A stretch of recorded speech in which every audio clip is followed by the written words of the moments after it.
Frankly, the row house, it wasn't really, it had very much to do with the government at all. It had to do with Councillor Scott, who managed to create a relationship with the developer who owned the house, and he was going to knock it down.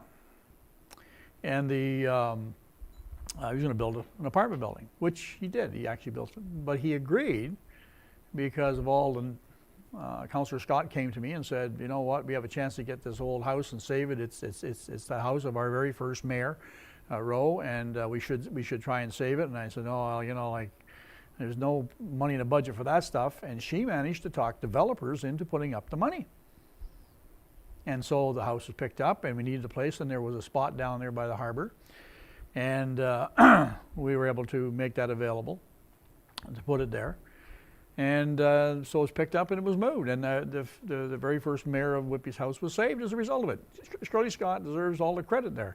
My role in it was to make certain that the town's interests were looked after, so that even though this fellow had gotten permission to build his building, that it was what the town of Whitby wanted, not what some deal was made. So that was my involvement in it. But Councillor Scott, quite frankly, deserves all the credit for having moved Rowe House and keeping it safe. It was coming down. I was in that house. I went for a tour of it. It had been abandoned for some time, and it was not in good condition.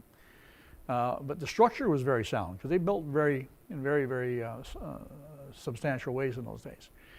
And so it was worth and could stand the move. And the mover actually moved the house for nothing. Councillor Scott was able to talk him into doing it for no charge.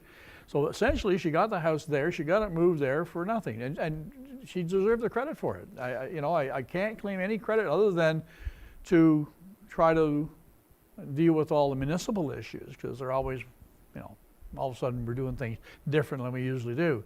But aside from that, I think the council itself had a mind to let this happen. It was the right thing to do. I mean, how many times do you get a chance to save the first mayor of Whitby's house? I mean, you do it once. Once, that's it. Well, I mean, I don't want on my conscience that I let it be torn down, and it was subject to that happening. So we moved it, and it's safe, and it's forever there, part of our history.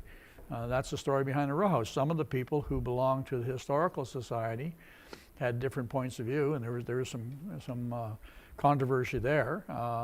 There's some personalities there that unfortunately got involved, and I'm sorry about that. I truly am.